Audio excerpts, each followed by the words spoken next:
Washington, this is VOA News.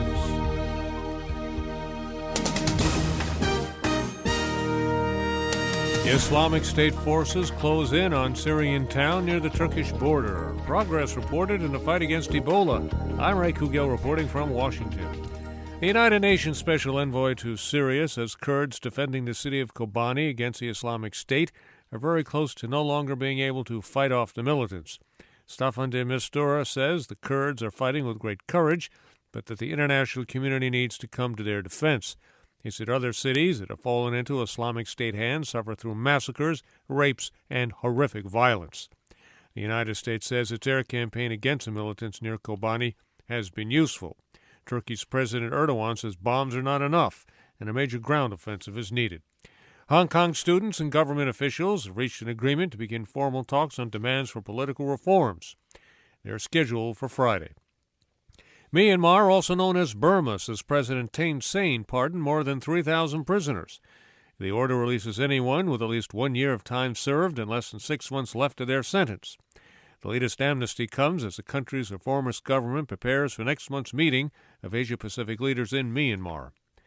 The head of the U.S. Centers for Disease Control says the fight against Ebola in Africa will be long and hard, but there are real signs of progress.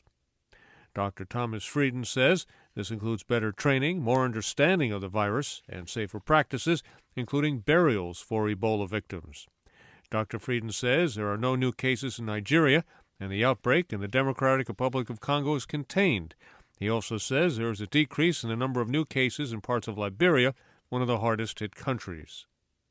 This is VOA News. The Hague-based International Criminal Court opened a 2-day status hearing on the case against Kenyan President Uhuru Kenyatta.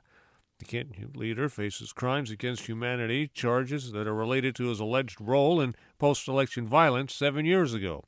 Lisa Bryant reports. The first day of the status hearing at the International Criminal Court pretty much ended the way it began, with the prosecution claiming the Kenyan government was blocking access to key documents for its case against President Uhuru Kenyatta, and the defense arguing it was doing its best to comply. At the end of the 2-hour hearing, prosecution lawyer Benjamin Gumpert summed up his frustrations. We are, I would respectfully submit, deadlocked. Kenya's president faces 5 counts at the ICC for his alleged role in overseeing post-election violence in late 2007 and early 2008. Lisa Bryant, Paris. A new report says at least 11,000 people have been killed as a result of the Boko Haram insurgency in northeastern Nigeria. The estimate comes from researchers at the Johns Hopkins University School of Advanced International Studies, who compiled a database on deadly violence in Nigeria that goes back to 1998. At least 8 militants are dead in northwest Pakistan following 2 suspected U.S. drone strikes on Tuesday on Taliban compounds. Both attacks happened in the North Waziristan tribal region. As Islamic State militants continue to terrorize Iraqi civilians, the UN warns it is struggling to cope with the humanitarian needs of almost 2 million people displaced by violence in that country. VOA's Margaret Bashir reports. The UN's Deputy Humanitarian Coordinator in Iraq, Kevin Kennedy, said via a video link from Erbil that there needs to be a sustained international effort to address the growing humanitarian crisis.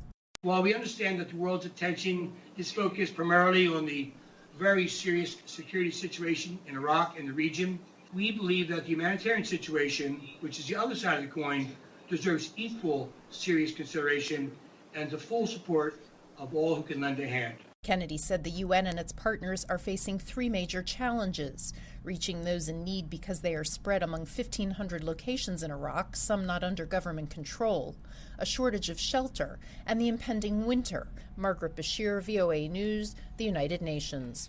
The Nobel Prize in Chemistry will be announced today.